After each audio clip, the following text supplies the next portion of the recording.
Good evening, ladies and gentlemen, boys and girls, and welcome to the latest episode of the Hard Compound Live. For those of you who haven't tuned in before, my name's Rich and I run and operate the Hard Compound. It's a one-stop shop for all things motorsport. We're here to share a love of motorsport, and we can be found on mainly on Facebook, Instagram and Twitter. Just search for the Hard Compound on any of those. And you will find us. We put out 3 articles a day. These are all written by my fair hand. And they go out in the morning, lunchtime, and in the evening here in the UK. So do go and check them out. As I said, Facebook, Instagram, and Twitter. And these take the form of race reviews, race previews, breaking news, new liveries, throwbacks, birthdays, and anything we can shake a stick at, really. We're just here to share a love of motorsport with like-minded people like you guys. So do come along for the fun. We also do live video interviews, in case you hadn't noticed, of which this is one. These go out on our Facebook, Twitter, and our YouTube channel, which is at the Hard Compound 2310. I'm not sure where the numbers came from, but that's what we were given. And they're saved in the live section on there and in the video section on Facebook. We've done well over 100 now. We're approaching 150, which is amazing. I won't name all the guests that we've had, but we've had lots of guests from across the motorsport spectrum, past and present. Guys who have raced in Formula One, IndyCar, sports cars. Guys like Mr. Mario Andretti has been on for a chat, as has Mr. Jackie Ix and John Watson, Hans Stuck, Chip Ganassi,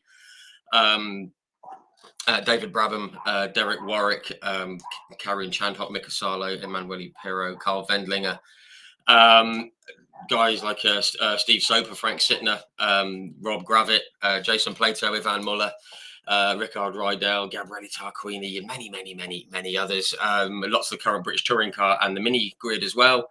And some races from across the pond as well, guys like Ari Lyondike, Alonso Jr., Danny Sullivan, Alex Palou, Will Power, etc.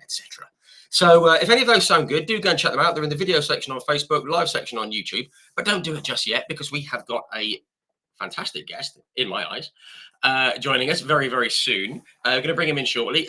He is a reigning champion of the UK Legends series, which is absolutely fantastic racing, and it's gone through the roof since it's been on the BTCC package, of which he is one of the stars. So we're going to bring him in right now. This is going to be great. Lots of great stories, Chris, and it's a great series, as we know. So without any further ado, please join me in extending a very warm welcome to Mr. Will Gibson. Hello, everyone. Evening, Will. How are you, sir? Yes, very good. Thank you. It's a pleasure to be here. Thank you for having me on.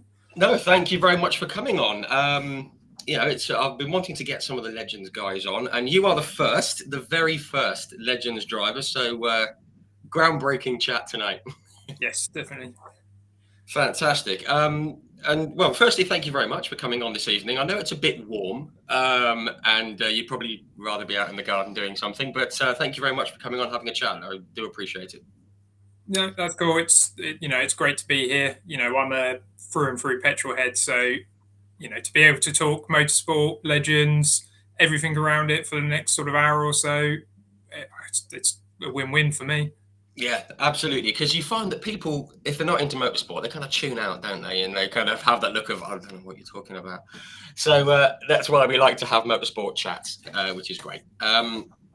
Just want to turn my attention to the comment section. Guys and girls, if you have any comments or questions, do put them in the comment section, whichever platform you're viewing on. If the technology is working, we'll see them in real time. I can see some coming in already, which is great. So, do get those comments in, questions in, or have a chat amongst yourselves. No problem. One comment I do have to say hello to Den Devlin, who is involved with the Legends series, and he has helped us get this together this evening. So thank you very much, Den.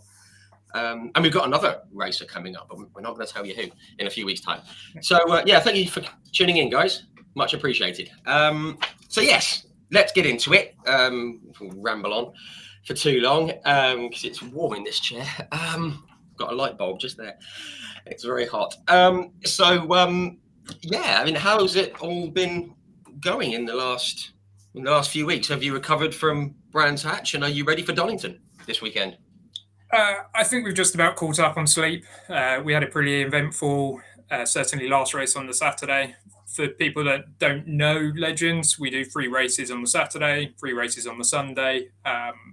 We don't get practice in the morning on the Sunday normally, but it's a lot of hard work getting the cars ready, getting them prepared. And unfortunately, at the American Speed Fest race, we had a reasonable size accident on the Saturday in the last race, which meant a fairly eventful evening.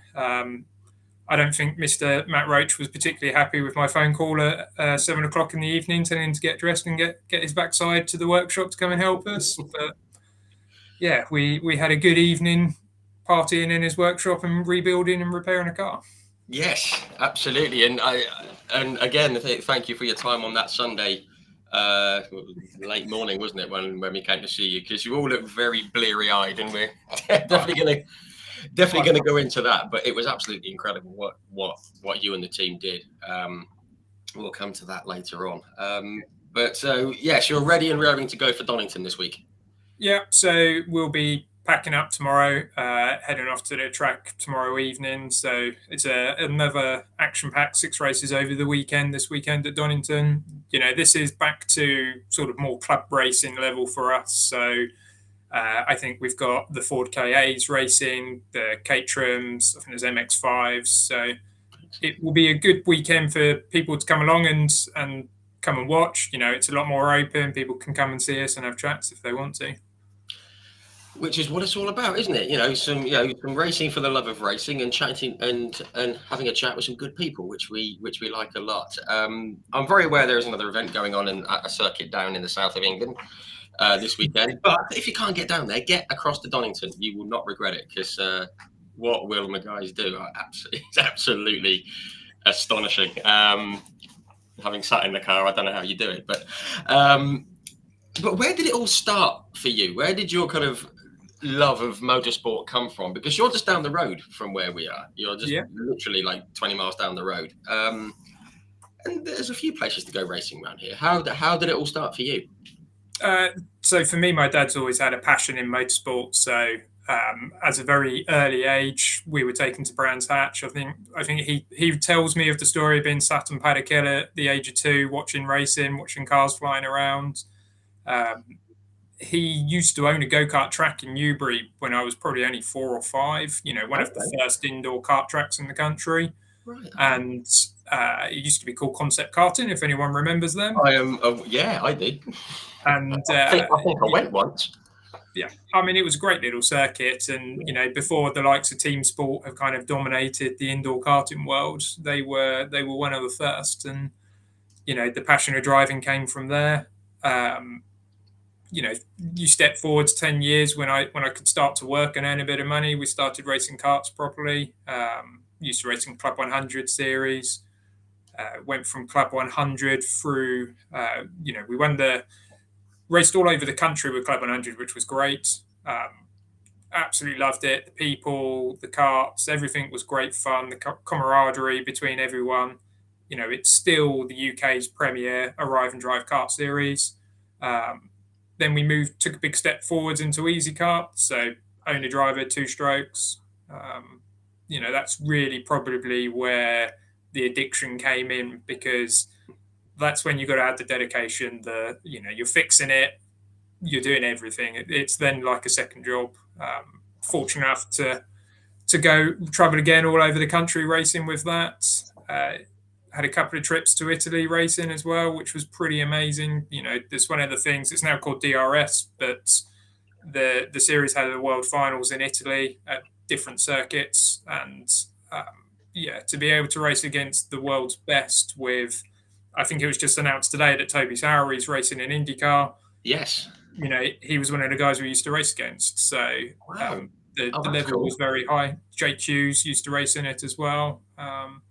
It was good fun. So that's where the passion came from karting coming through. I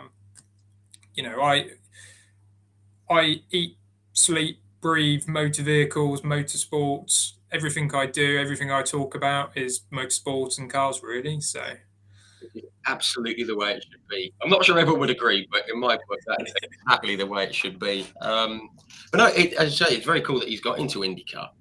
Like Toby, I'm a big fan of IndyCar. He's gone with Dale Coyne Racing, so that's cool that you got to race against him. I've just seen a comment here from David, who's tuning in on YouTube. Did you meet Terry Fullerton? Have you ever met Terry Fullerton? I didn't. Terry was he's a fair few years older than me, so I know that he's got his chassis out there that are being raced now. But yeah, he was probably 20 years before me. He was a long time sort of finished, I guess. This is a shameless self-plug. We've had Terry Fullerton on here for a chat, and I thoroughly enjoyed talking to Terry. So if you want to go onto the video section on Facebook or the live bit on YouTube, it's in there, and it's amazing, especially the bit when he talks about Ayrton Senna. There was a lot of choking up going on. But yeah, Terry's absolute legend of karting, as we know. But yeah, just quick, I mean, I've got here from the notes that you've helped put together, thank you, that you won the sprint championship in, excuse me, in the Club 100. So that's a nice sort of championship to have, isn't it? I mean, when you win a championship, I guess it gives you more fire to go on and just see where you can get to, I guess.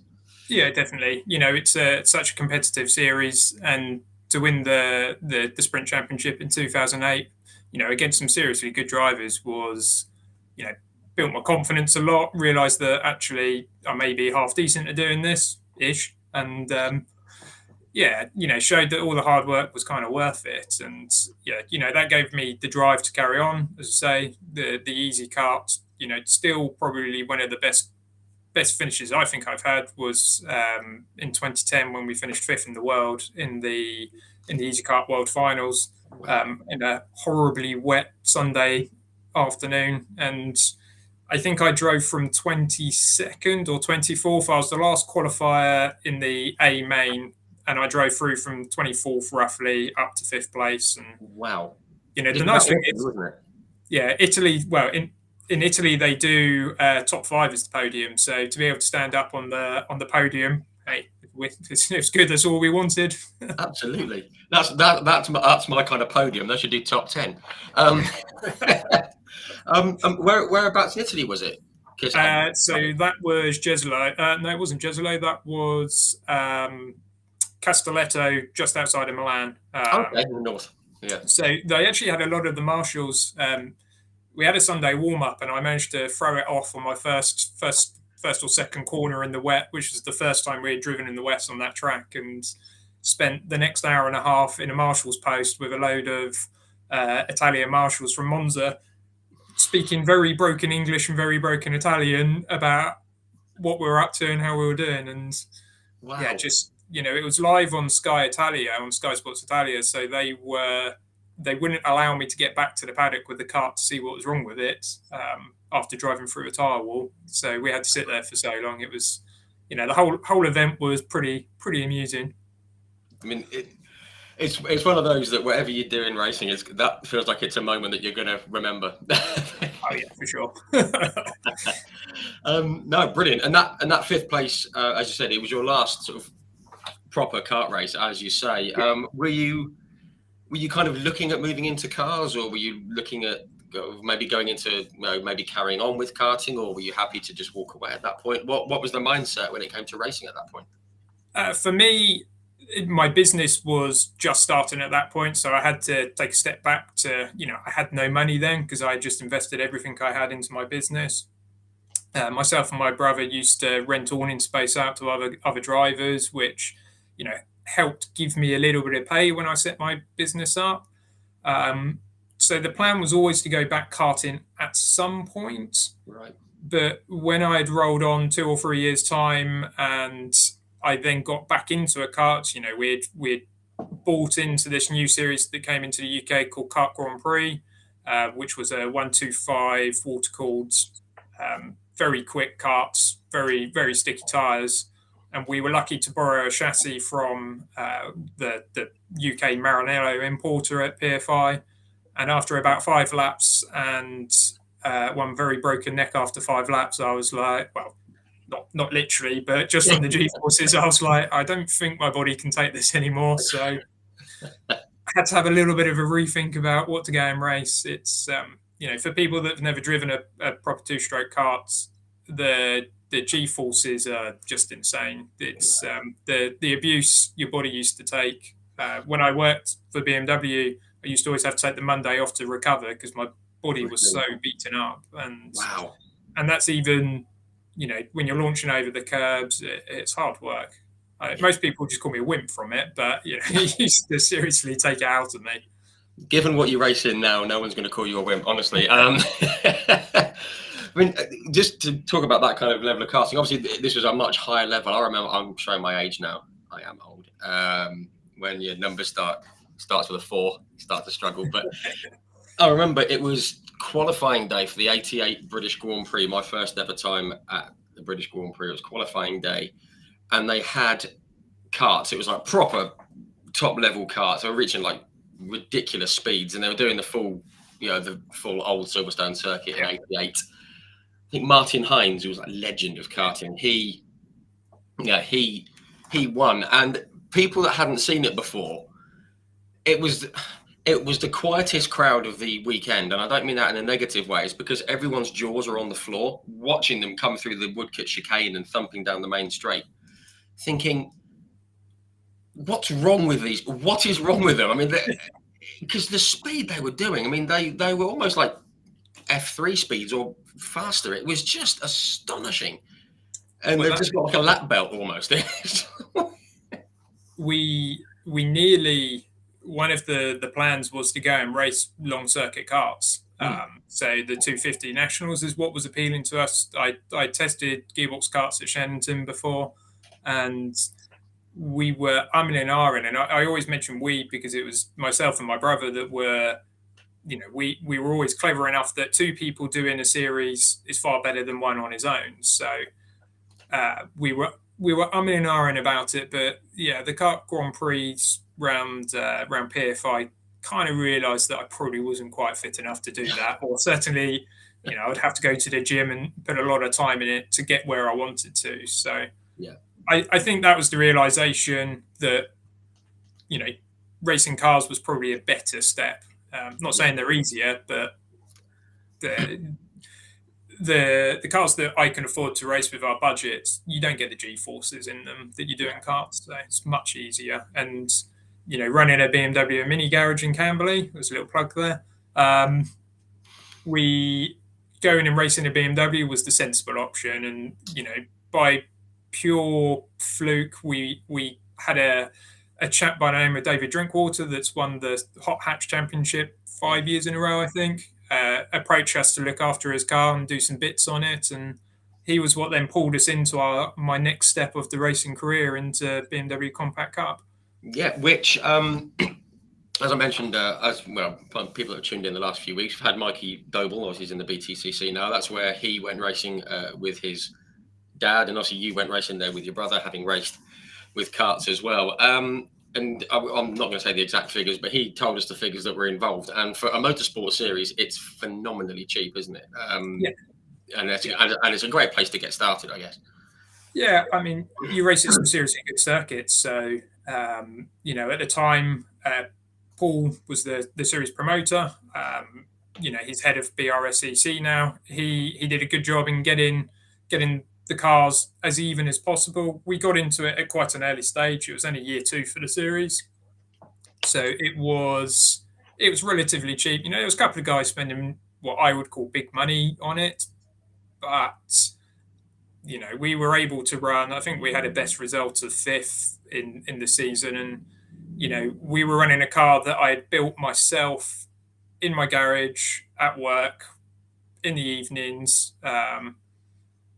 On a absolute shoestring budget, and we were able to keep up with most people in that series. So I think if we went back into it now, I'd like to think we'd be a little bit higher up. I think the knowledge we've gained from just from racing for so many years now on the circuits, we never went and tested. So every time we rocked up at the track, so for example, places like Rockingham, we would rock up there on the Saturday morning or the Sunday morning, would have never done a single lap of racing, and go straight out into quali and have to learn the circuit whilst setting the car up. And we're still able to do top 10s most of the time.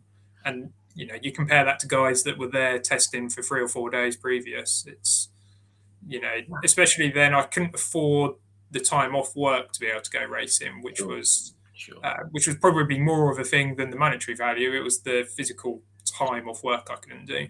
Absolutely. And I mean, that's properly impressive, just rocking up and punching in the top 10. I mean, and you were going to some good circuits from memory. I mean, Mikey said that you'd raced, you went out to Anglesey, which is a long way from, I always say, I would say it's a long way from everywhere. It's a long way from Wales, isn't it? It's and then you went to, was it were you at Cadwell Park and places like that, I think. And so you're all over the country. And as you say, the time sometimes just doesn't work out, does it? It's, I think when we did it, we did Snetterton, Brands, Donington. My memory starts to fade at that point, but there's memories of Silverstone. We raced on the international track. We were in the pits and the wing when the wing complex was still pretty new, which was quite cool. Some of those tracks, I've not raced on the international track at Silverstone since. I mean, I think Legends should go back there, or should go there, because that would be insane. But yeah, to race there was brilliant. That's fantastic. That's cool. I love that. And obviously, just I mentioned you were racing with your brother. We're going to come to your brother later on, just so people are aware. But he's a big part of your racing. But you sent me an email that said when you were racing in the BMWs, obviously it was great to go racing and it was affordable and things. But you said that there was an itch for more power and more close racing, which I read between the lines as being a bit mad. And you kind of wanted to go and do that. Was that when the Legend series caught your eye? Yeah, I mean, the BMW's great starter series for anyone coming into racing cars. But from racing what are pretty quick two-stroke karts, you always have that edge that you want something that a little bit faster. And we had some mutual friends that raced in the championship at the time, so we started speaking to them. They said to us, it's affordable, it's good fun, and rather than doing the sensible thing and watching it for a year, we basically swapped my compact cut car for a Legend one afternoon, picked it up, got it back to the workshop, and it was like, all right, yeah, I guess we're racing Legends then. Wow, straight in. So I mean, you were kind of aware of it, you knew people, and then you were doing it, and that's about it. Yeah, I mean, we watched as a family of four, we watched the first ever Legends race at Brands in '94. Sat on the hill at Paddock Hill, jaws on the floor, watching people like Tick Stewart sliding the car through paddock on full lock. I mean, I don't think I'd ever seen a race car go through Paddock Hill on the lock stops, and he was leading. It's not like he was at the back showing off. He was leading, and I think it was pulling away as well. And I was probably 6 at the time. No, I would have been 7 or 8 at the time, and I can remember saying to my dad, "I want to race one of those one day." And I never thought it would actually happen, to be honest. But it's it's a small world. There's lots of coincidences, and we never got probably the best car, but we did it in a way where it was a cheap car.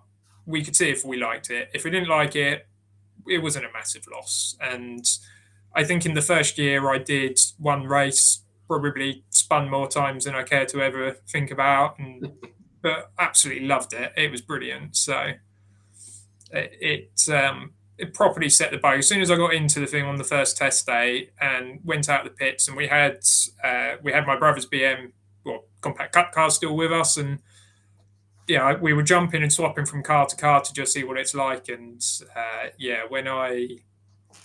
soon as I got into the Legends and drove it, I was like, yeah, this is for me. This is good. I want this. Yeah, fantastic. The bug definitely bit. Yeah. Just before we get into Legends, there's a couple of questions, and they feel like loaded questions, and I'm very sure. This is go back to karting. This is from I don't know your name, I'm afraid, sir. It's ACB_52 on YouTube. So welcome. He said you should ask Will about his drinking before karting, especially the bumper cars in full race gear. This sounds fun. Yeah. Well, Club 100 was always as much about racing as it was having a social. So They used to, and I think they still do, a couple of away European rounds. And one of their away rounds was at Spa-Francorchamps at the kart circuit just inside the main track, which was awesome. And for anyone that's been to Spa, the nightlife in the local town's pretty eventful. And it just happened to be that they had a fair going on at the same time we were there. So I believe on the Friday night, we walked out of our fairly cheap hotel, fully race kitted up, tinted visors, the lot on, marched down to this bumper cars show area. Looked like a right bunch of weirdos, but, no one could see who we were, had tinted visors and crash helmets on. And yeah, ended up getting annihilated by all the local Belgian contingency that decided to pick on us on the bumper cars. Now, why would they pick on you? I don't. It's why we had a target on our back. I don't know why. That's excellent. I love that. Thank you, whatever your name is. That's brilliant for bringing that up. And there's another one from. I hope I'm going to pronounce this right. Richard Vronsky or Ronsky. Ronsky. I'm not sure if it's a proper. Yeah. He said 2 comments. He said, "Who's the best sponsor?" And I've heard great things about Autos Underwriting and their motorsport PA covers. Yeah, I think I know who that's from. Yeah. So, we're quite fortunate this year. We've had some great sponsors over the years. Electric Centre Bracknell helped us out last year, and they're still on the car this year. But Autos came aboard this year. Richard, Matt from Autos Underwriting have put a good package together for us to go racing. And we've done something a bit weird this year. We've run a black car for pretty much the whole time we've been in Legends, and now we've got a white car. So it's white and green. It looks awesome. It looks really good. And I mean, my wife hates it because she's the designated car cleaner and she has to clean it. And oh my God, does it get dirty? It's, yeah. I bet when you showed the delivery, she was like, "Oh, really? Really?" Well, she designed it, so I mean, it was her own fault. But it's a big thank you to Rich and the guys at Autos. They've without them, life would be a lot harder. So yeah, thank you for the loaded question, Rich. Great stuff, and I'm sorry I pronounced your surname wrong. But no, sponsors, to anyone who gets involved with motorsport or sponsorship and backing, we love you. We love you because without them, without you guys, we can't go racing. So that's fantastic. So yeah, we just touched on Legends and you got into it. This feels like a good time to sort of talk about the Legends series generally because it's got a lot of TV coverage on the BTCC, and all BTCC fans rightly love it. I do.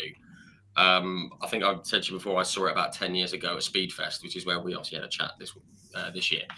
And I was like you, I was like, I want to have a go in one. They just look absolutely superb. Obviously, they are originally American, aren't they?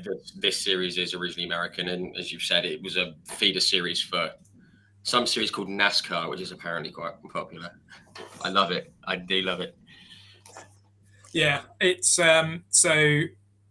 Legends came about. I think it was even 1991, 1992. It was developed in Charlotte, North Carolina, designed purely as a stepping stone for going up to NASCAR. So the idea was simple cars, affordable to go and race. Effectively, the cars are built and stamped up as something called INEX, and INEX is meant to stand for inexpensive. I mean, how true that is now, I don't know, but it's INEX are the governing body for Legends across America, and they are purposely designed to be the most unaerodynamic car you can have, so that it can teach close wheel-to-wheel racing, slipstreaming, and also bump drafting. And if you ever see a Legend, one of the things that, other than the big goofy wheels that stick out, is the big bumpers that stick out forwards and backwards. And that's probably one of the things that makes the racing so exciting, is the fact that we're probably we're not the only series in the country that does it, but we're the only ones that are allowed to do it. Yes. Difference. Oh yeah, and the bump drafting puts a massive tactical edge to the racing, because 2 cars pushing together, they are so much faster than one. They were writing Talladega Nights with the slingshot. You know, two cars together, it works. It makes it good fun. Yeah. You know, going back to the cars, they're all basically the same. The chassis are all built in Charlotte, North Carolina. They're all shipped over into the UK by a chap called Simon Belcher, that some of you may know from touring You cars. know him well, yeah. He sells all the cars to us, all of the parts. All of the parts come from the factory in Charlotte, North Carolina. They are all stamped, they're all sealed, all the parts, they're all identical. The tires are all the same, the brakes are the same. You know, even down to the point that we only have two choices of brake pad that we're allowed to use. You know, rubbish and even more rubbish. But that's what makes Legend. You know, lots of power, Brilliant. no grip, and lots of close racing. And when you have all of that, and no brakes, when you have all of that together, that's where the racing becomes so good. So the other bit, the engines, they're 1250 Yamaha XJR engines. None of them are brand new. They're all old road bike engines. What happens is the engine that comes out of a motorbike is sent to one of 3 or 4 engine builders. We use a chap called Mike Fancy, who I believe is the best in the series.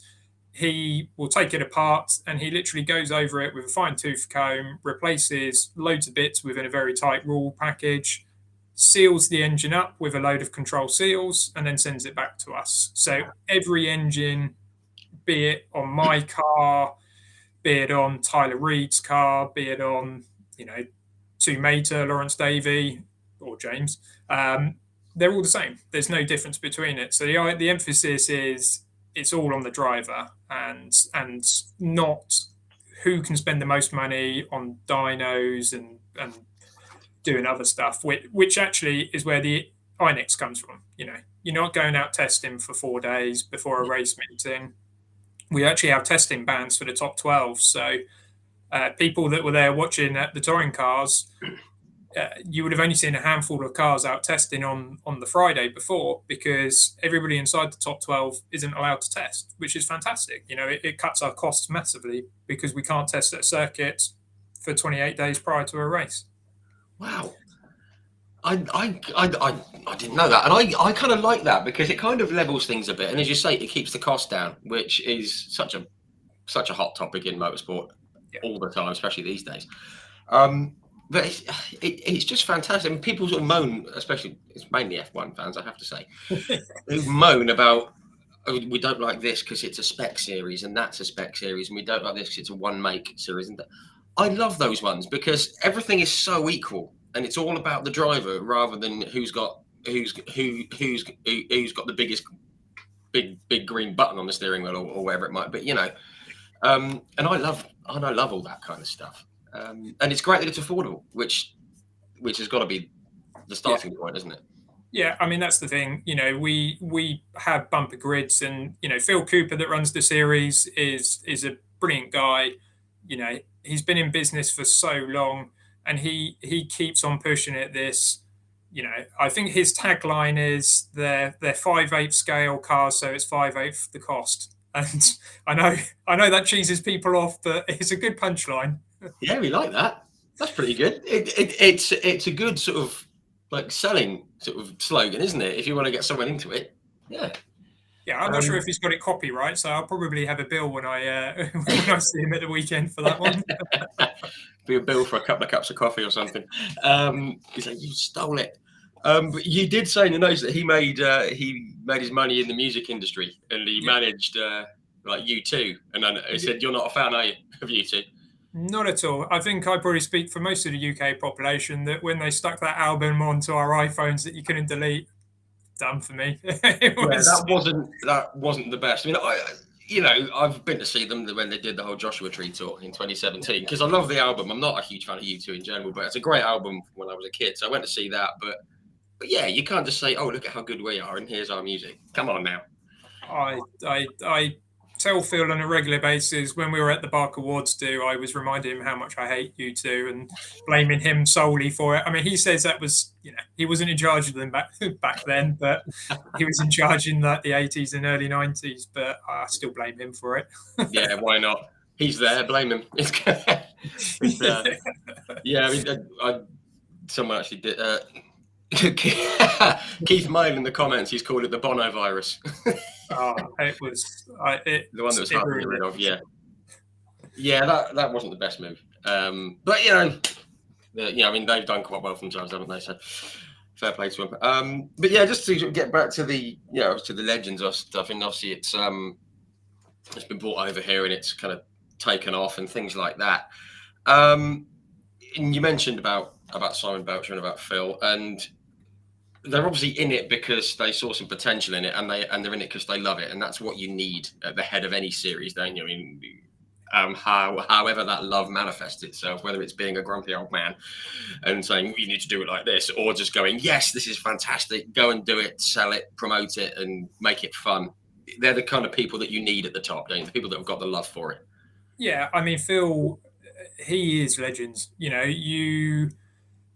You can't talk about legends and not talk about Phil Cooper. And, he is a little bit set in his ways. He's not a massive social media guy. He doesn't understand some of the new school things. But what he does understand is people, racing, and legends. And he does that very, very well. And, to be doing it for 30 years, still turning up with a smile on his face every day, still cracking the same jokes, I think he's told us like 5 or 6 times, it's going to be my last year. And I think it's like that sign you see in a pub that says free beer tomorrow, his last year's never going to come because it would just keep going on, going and going and going. And, he has a good group of guys.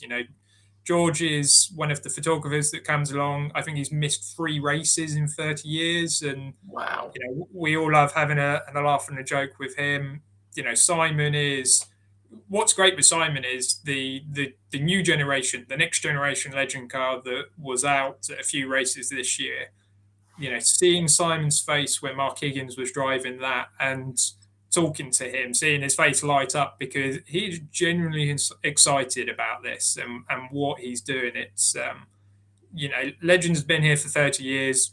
I think it will be here for at least another 30 years. So it's... it's brilliant. And having those 2 main guys in it is fantastic.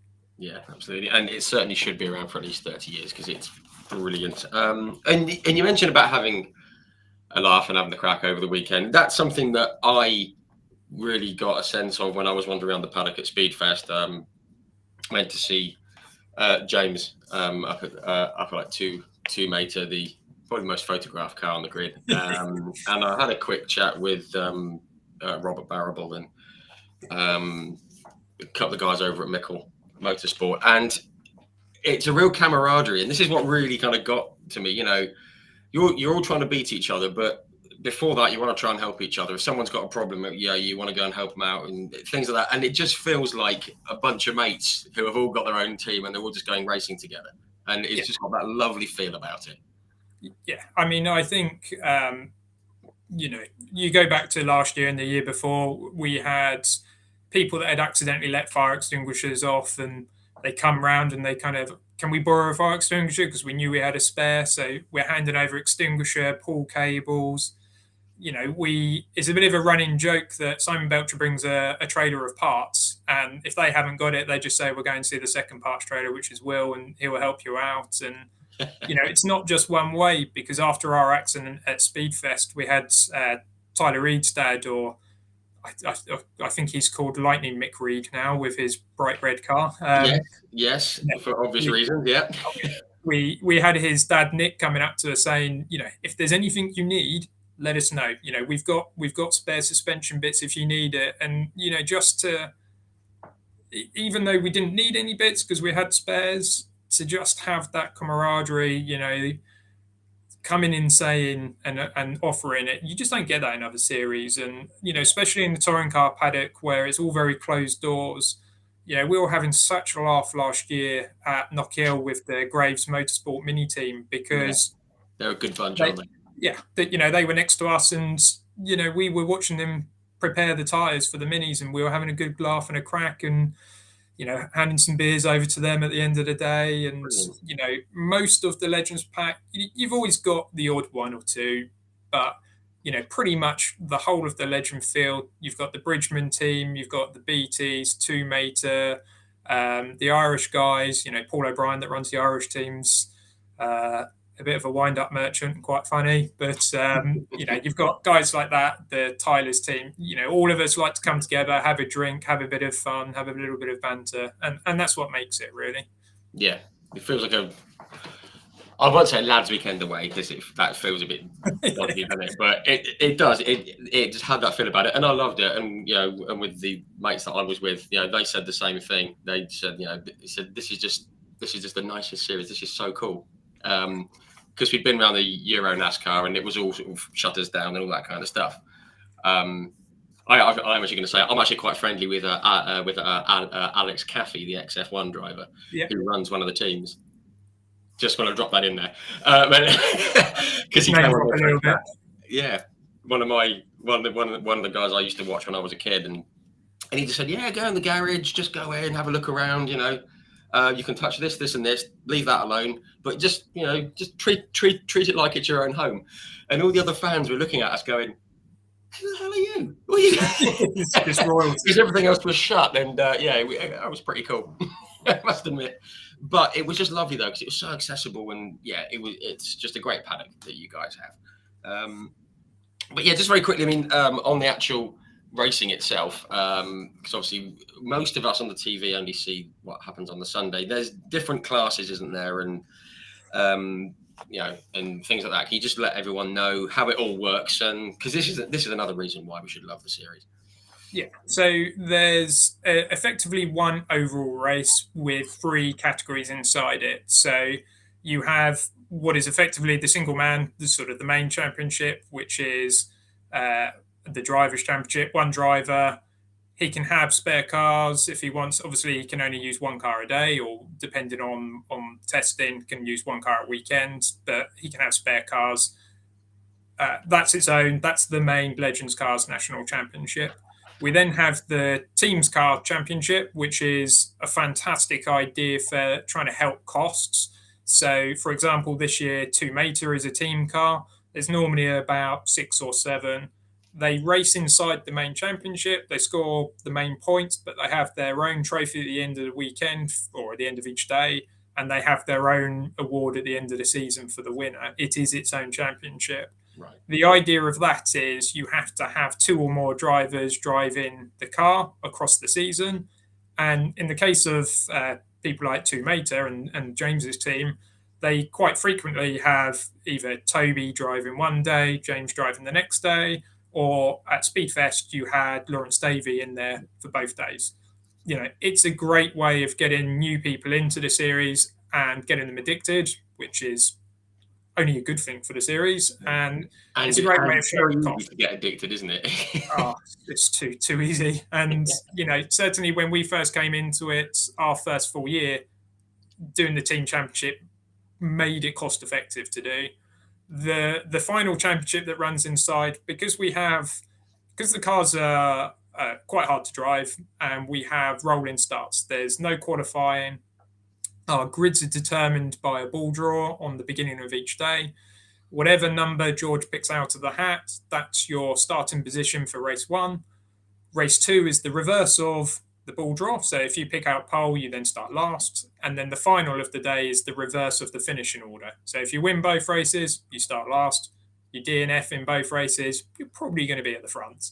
So the idea is for rookie drivers coming into it, slowly let them into it. So for the first 6 races, they start at the back. That's a little bit of a penalty for trying to compete and win the championship in the first year. So there's a rookie championship, and you know, rookie champions include drivers like Sean Smith, Miles Rudman, Andy Bird. You know, Tyler Reid is the current one. Ben Higgins, son of Mark Higgins.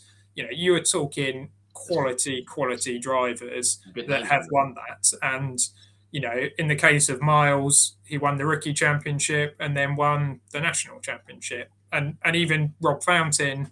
I think Rob Fountain may be the only guy that went back to back. He won the rookie championship, I think, in 2000, and then he won the national championship in 2001. Wow. So it's a great series. If you're a newcomer, you have targets. You know, it's quite rare somebody wins a race in their first year of Legends, but at least they go away with a pot and they know they've achieved something and they get their name etched on the rookie championship, which is, you know, in my mind, is quite a big thing. So yeah, it kind of keeps them wanting to come back for more. You know, even if they've had a bad day and they go away with that, you think, well, yeah, okay, let's go and do it again, and that's how things keep rolling. I've just seen a comment from Mark Wagstaff from BTCC Blueprints. Evening, Mark. Big fan of all the work that BTCC Blueprints do. I've got some coasters and some mugs and stuff. So do go and check those out, guys. They're on Facebook and on their website. He's just said absolutely right about the friendliness in the paddock. Can't wait to support Will and the others at Knock Hill. So there you go. If you're at Knock Hill, go and see the legends and go and see Mark at BTCC Blueprints. Absolutely. Yeah, he's got some quality little T-shirts that he can sell with 3 of the Legends cars and some great mugs and bits. So, yeah, it's Mark's a real nice guy. It's if you go to Knock Hill, or hopefully he'll have still T-shirts at some of the other events, you can go and pick them up from him. Yeah, absolutely, and we'll support Mark and we'll support the series, which is fantastic. And one other thing I got to say from Den Devlin. Hi, Den. He said, it's simply not true that Will can only win the last race of the weekend if I've already left the track. Yeah, that's a bit of an in-house joke, that one. Yes, I thought it might be. So I can't remember which, I think it was the touring car meeting, and we had a bit of a rotten Saturday, and Den was there for all 3 races watching it. And then on the Sunday, we had a pretty rotten first race. So he said, I'm going home. I've had enough of this. I need to be somewhere else. So we said our goodbyes.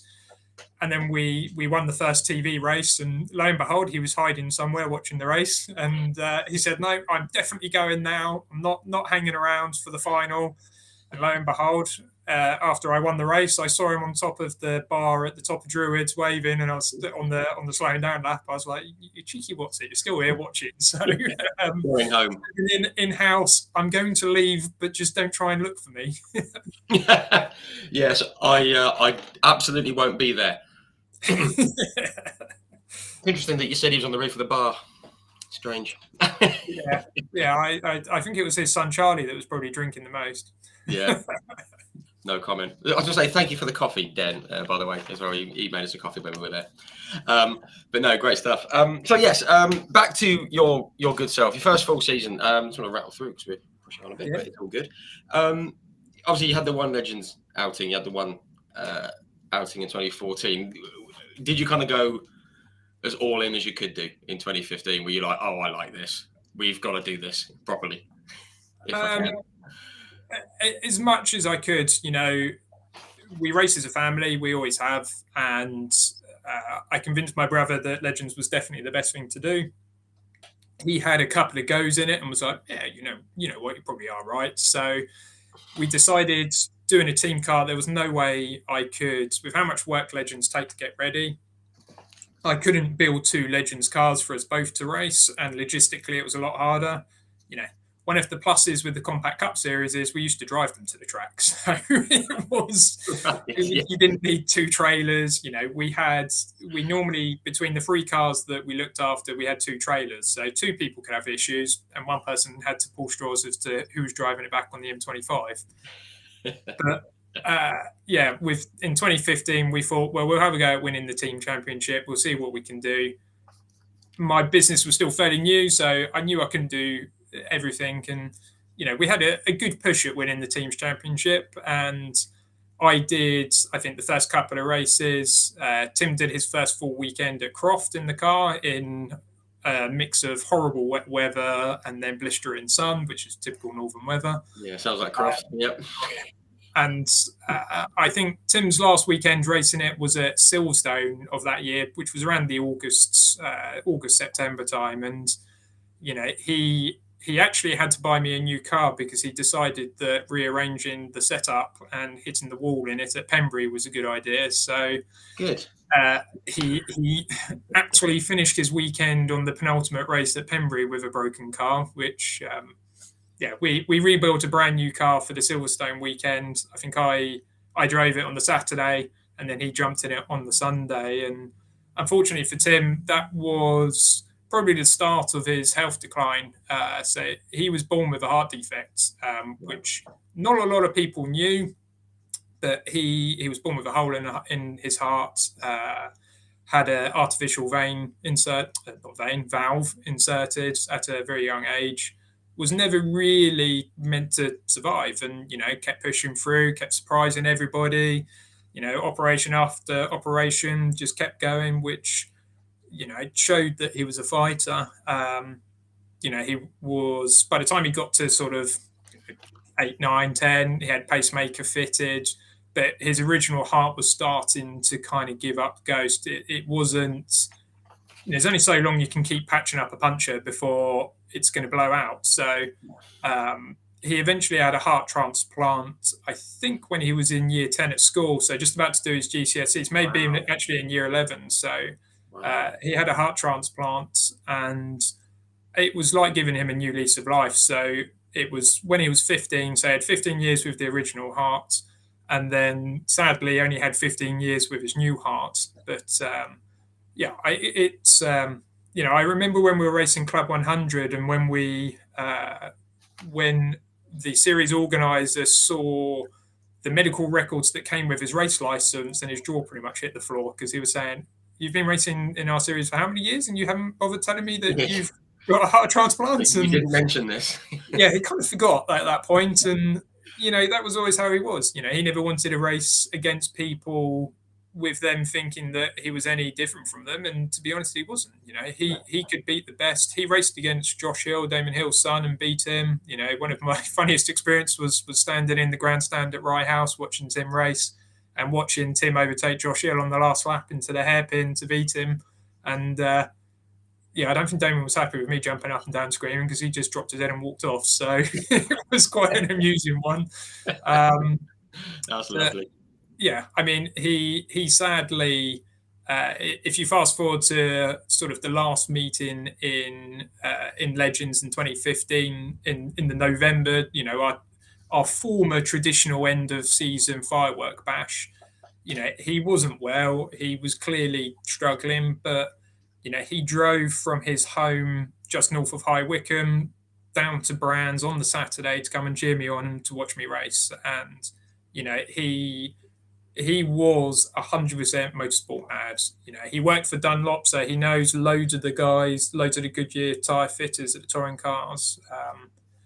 His kind of claim to fame was helping Joe to win the 24-hour race at Le Mans.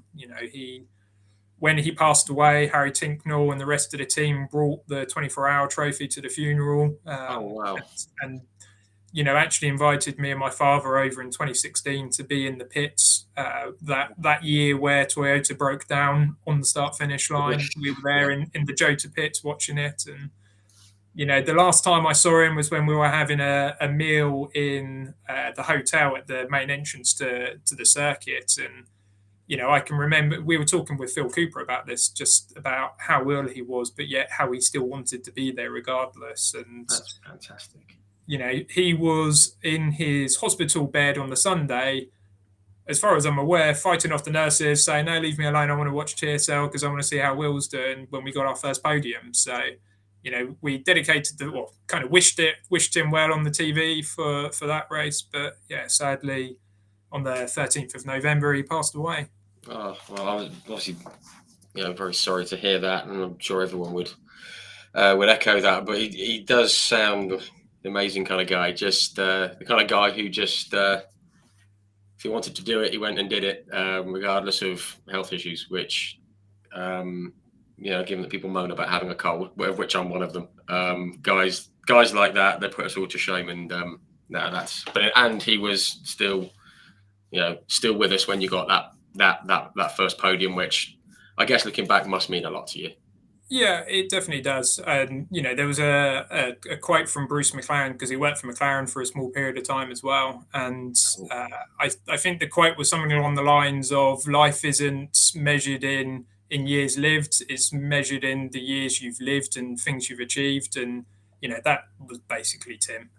It didn't Fantastic. care. Deep down, he probably knew he wasn't going to live to 100, so living every day like it was the last, and if the Dunlop guys told me stories of him, comatose because he was so hungover in Austin Airport after a WEC race there, and they were like, "We're not sure we should tell you these," and I was there going, "Trust me, I have way worse than you, mate. You want?" Yeah, that's brilliant. That's a good. I mean, there's a line that I kind of like. We're here for a good time, not a long time. Yeah, Um, and that sounds like Tim, which is great. And you run like for Tim on the car, yeah, which I think a lot of people will have seen, and that's lovely. Like he's always riding with you, isn't he? yeah. And when we got interviewed on the touring car meeting by Steve Ryder, there's Brands is special to us. First track I've ever been to. Right. When my mum was around, that's where we used to go with her as a family. My wife's mum used to come down and watch us racing there. She sadly passed away in 2015 as well. So, I have lots of fond memories of her being there watching us race. Myself and my wife got married at Brands Hatch Place in 2017 because that place is home to us. That is our track, and every time we go out on track with a 4 Tim on the car, and even some people ask about my crash helmet. It looks a bit weird. They say, "Why have you got this weird marks on the side?" And I actually went to JLF that did Tim's helmet design, and it has his heartbeat that runs around half the crash helmet pre-heart transplant. Then it has a large heart on the back, and then on the other side it has his post-heart transplant heart. And just seeing the ECG printouts of them on the helmet, and the helmet I run now is a split of my crash helmet design and his, and it looks a bit odd, but it looks really cool. And I think when you explain it to people, there, it's hard not to get a little bit emotional. But the whole memories of somebody, if you Yeah. stop talking about them, they'll get forgotten. So when people say, "Are you all right talking about it?" Well, if I don't talk about it, then people won't know about it. So yeah, that's why Yeah. we're always happy to have a chat. And who will? That's lovely. I mean, as I said, I kind of did mention. I said we don't have to talk about it if you don't want to, but I'm very glad you did. And that story about the helmet is just lovely. It's just a really because it's such a unique story as well, and it's such a cool design as well, isn't it? Just having the before and after, and it's still going. And yeah, I love that. I think a lot of people are going to love that. That's very cool. Yeah, Mark Wagstaff has just said that's a special story. Absolutely. I'm gonna remember that. That's lovely. No, that's really lovely. Obviously, just to sorry, yeah. So yeah, thank you for talking about that. I appreciate it. Obviously, just move on. 2016, understandably, just a truncated season given what had gone on with brother and wife and everything. But you moved on to 2017, which from obviously a very sad time came a very happy time. Your first win. Yeah. At Donington Park in the wet. That's not easy. No, I mean, I've always been good in the wet. All you got to do is go back to karting, and when it was wet, I was always at the front. Even when it was going indoor, like the outdoor karting, slick tires in the rain, it's always been my thing. And Donington certainly pre the recent track resurface was karting in the wet on slicks. Basically, you had to know where to put the car, and if you were a millimeter off, you were nowhere. And I think that was probably one of the longest Legends races I've ever had, both in real time and mentally, because we had a full length race, and Legends are not fast in the wet. They have so little grip. We probably have the biggest fall off from wet to dry in terms of lap times because they just, with the locked rear axles, they just plow understeer, and then as soon as you touch the throttle, the back end's trying to swap ends on you. So Wow. I think I was in the car for something crazy like 45 minutes, or it was insane. We had a long safety car period. Our laps get added back on after the safety car, and I think I won it by something like 8 seconds in the end. And Wow. there's a cracking picture on my Facebook that my wife or my friend Scott managed to get, where you have me coming down the start finish line with my dad celebrating with the car in between his arms, with his arms jumping up in the air, and Well, that is, yeah. oh yeah, and that was a pretty special win. That to go and do that, to do it at one of my, Brands is my favourite track by far. That's my home track. But I love Donny. Donny's a proper man. Proper fast track, proper boys track. So yeah, so win there. Yeah, I was over the moon, and yeah, it always makes packing up a lot easier when you win the last race. And that was the last race on the Sunday, so we went home celebrating, which was good. Yeah, I guess things don't feel quite so heavy when you're lifting them and things like that when you're. Oh no. Fantastic.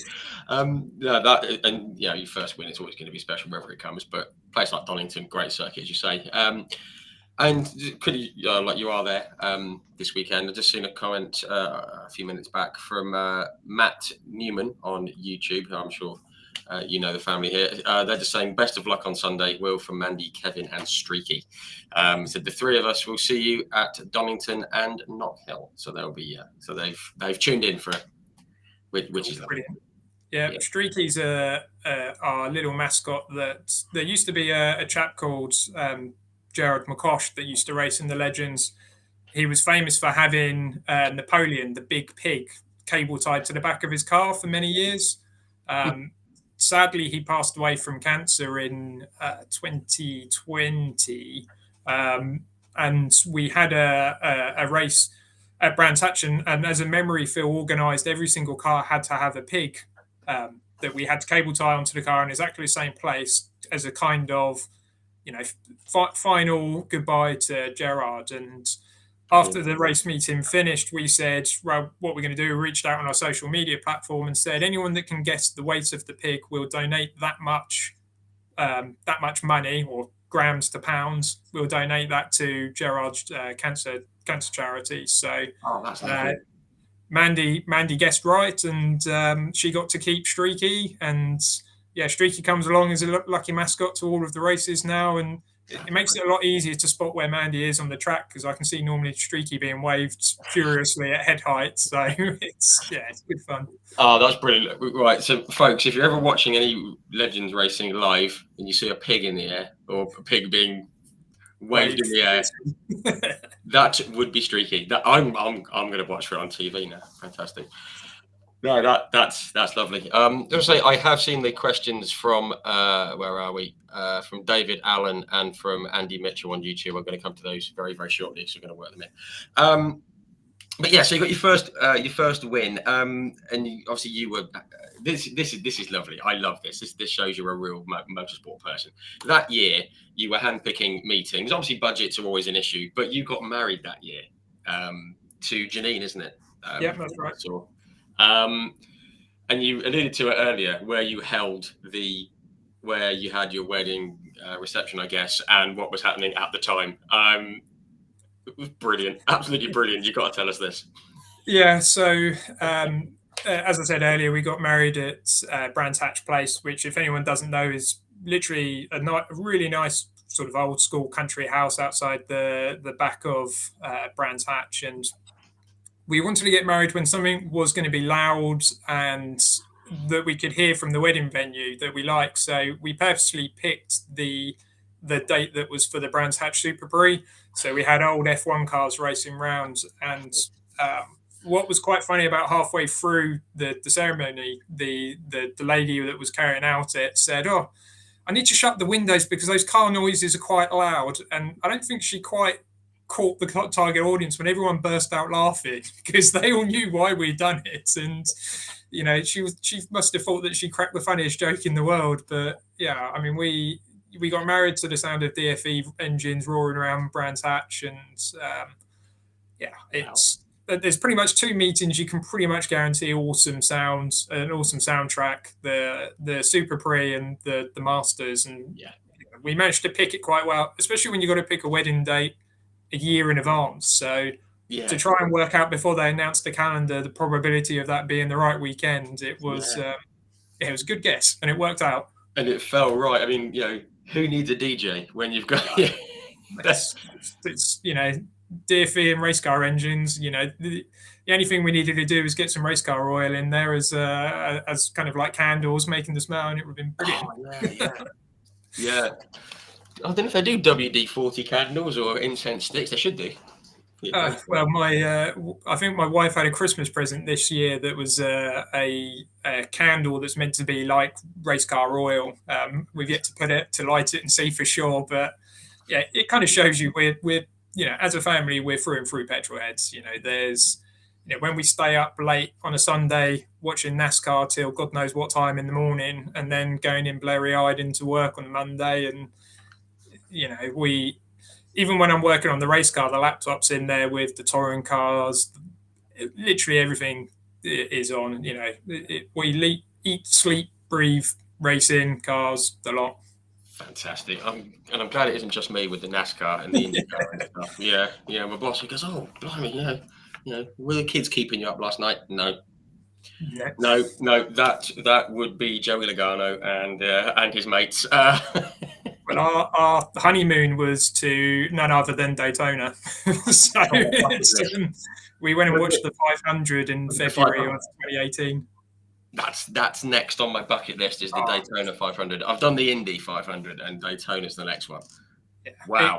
It's seriously cool. Just, the only bit of advice I'd ever give anyone, we picked the top row of the grandstand because we thought we would have the best view. Oh my God, is it cold up there? You want to be about 4 or 5 rows down because the wind coming over the top of the grandstand is immense. So I guess, yeah. Okay, right. Mental note, halfway up.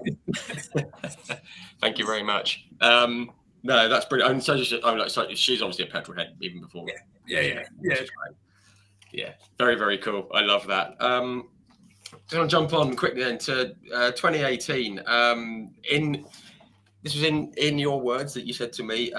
Lots of highs and lows and a few crashes. Was there anything that kind of stood out that year as your first sort of full year racing? Were there any sort of standout races or mishaps or anything like that? The pit wall at Brands Hatch probably was the bit that I remember the most. It's hitting the pit wall at probably nearly 100 miles an hour and walking into the medical centre. I learned a couple of things that day. When you have a big accident, marshals don't have a sense of humour. They do an amazing job, but when you say your manhood hurts and they mishear it for your back hurts, it's not ideal. But yeah, walking into the medical centre and the guy saying, "So what car are you from then?" And I say, "Oh, the black one." And he's like, "No, you can't be. We were expecting you in on a stretcher." And I was like, "These things, honestly, they're so safe. It's fine." And we had that car. What makes Legends absolutely crazy? It started raining after that race. That was the first race on the Sunday. 3 hours later, we had the engine out, chassis pickup points cut off, re-welded into place, engine back in it, went out and finished 4th. Jeez. 2 hours after that, and bearing in mind we're doing the tracking by eye as we're pushing the car out of the garage. And then another 2 hours after that, we go and win the final race of the day in the wet. And wow, it's we had help from other teams that day helping us out. Because by the time I got back from you have to stay in the medical centre for half an hour. By the time I got back to where the car was, the engine was already out. I had friends that had literally just arrived to watch me and gone, oh crap, that's Will in the pit wall. They're brilliant. We better go around and see if he needs a hand. And wow. They spent their whole day cutting and welding bits onto the car for me, which it's good fun. I mean, it's 2018 was a learning experience. Lesson 1: don't hit the pit wall at Brands. Other than that, it's just showing that you have to finish races in Legends. You can't afford DNFs, and we picked up a few more wins that year. Didn't quite have the pace to win the championship, which is obvious in the results, but we learned a lot, which is what we needed. Yeah, which is a huge thing in a first full season in any series. Keith Mayer has just said about the pit wall incident. It said that is testament to both the car and to you. Simply wow. Yeah, absolutely. And obviously to the people around you as well, which has made it all happen. But if you've got that area hurting. I think the last thing I want to do is get back in the car. No, fair play to you. And just to sort of skip on to 2019, I mean, again, your own words, you said there was lots of steps taken that year, lots of progress. You finished 5th in the championship. Yeah. I guess when you're running at the front end and you've learned, the DNFs are no good, which sounds obvious, but you know what I mean. It must be so much more enjoyable. Not that it wasn't before, but. Yeah, I mean, when we first started, I think I said to my family, I could race in this series and finish 20th and be happy because the racing's brilliant. And in hindsight, it kind of made sense. But when you're racing for wins and you're scrapping for podiums, that's where it becomes quite serious, and it's quite hard to take a step back sometimes. This is fun for us. This is having fun is number one. Winning races is number two, and we love what we do, and being able to race at the front, it's good. It's a good feeling. What's nice is when you invite friends along and they're seeing you race for wins, they really get into it as well. And the more people we get into it, the more we enjoy it. So, yeah, absolutely. And hopefully things like this can get, even if it's only another 20 people gets involved, and they'll tell friends, and hopefully it can grow, because it's a series that deserves to. But yeah, obviously great to be running at the front and getting 5th in the championship, as you say. One big thing that year, though, you mentioned about hitting the pit wall. You kind of eclipsed it at Paddock Hill Bend, and I apologies, I have gone and found the footage. Sorry, that was a big one. And again, it's testament to the safety of the cars, which we're going to touch on very, very shortly with something that happened this year. But it was spectacular. What happened, and what goes through your mind when that kind of thing happens? So to put it into place, start of a Legends race is quite chaotic. We happened to be starting pretty far down the back because we'd had a fairly good weekend. Not brilliant, but fairly good weekend. So we were the last couple of rows for the final race. Whenever the two leaders touch and spin a car sideways in a pack of 30 cars, you kind of know something's going to go wrong. And I dropped through paddock and thought, cool, I'm making up a lot of places here in the middle line, and then realised there was a car stopped in front of me. Unfortunately, I landed on a chap called James Hall Morton's car, which I generally thought it was going to be a much bigger crash. When I flipped up into the air, these things happen in slow motion. So I'm on top of his car thinking, why aren't I rolling over anymore? This is weird. And then I kind of could see Ian and see James and thought, oh, yeah, this really isn't good. And then the car dug into the gravel and did a few end over ends and a couple of pirouettes, and then landed, I would say, back onto its wheels, but most of them were gone at that point. So, yeah, I think there might have been one nearby. The rest was sort of somewhere.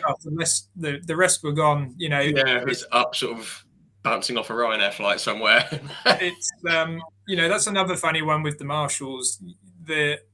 Unfortunately, with the way that things got bent and damaged, I couldn't open either of the doors up. So when the Marshalls got to me, I was perfectly fine. I was already undoing my crash helmet, and I got one of them to rip the door open, and we get out the car. And my immediate thoughts are, I need to wave to where my wife is to let her know I'm okay. And so I turned around, waved to where she is. She couldn't see me, but I did it anyway. And I turned back round to the Marshal saying, are you okay? And I was like, yeah, I'm fine. And I look at him, make eye contact, and I'm like, Jesus, are you all right? You're white as a sheet. And I can just remember him saying that's the biggest crash I've ever seen. And we had a bit of a laugh and a joke about it then. But it's it was a biggie. When some of the younger Marshals are coming over and going, here's a bit of your car, and I'm like, what the hell am I going to do with that? It's like a tiny piece that snaps in half. It's like, you might as well just take that with yourself. But we had a fairly monumental rebuild after that as well. So I think we built a brand new car in 2 weeks to then get ready for the next meeting. And it's the first time I've had to build a car that quickly. And wow, we commandeered my workshop.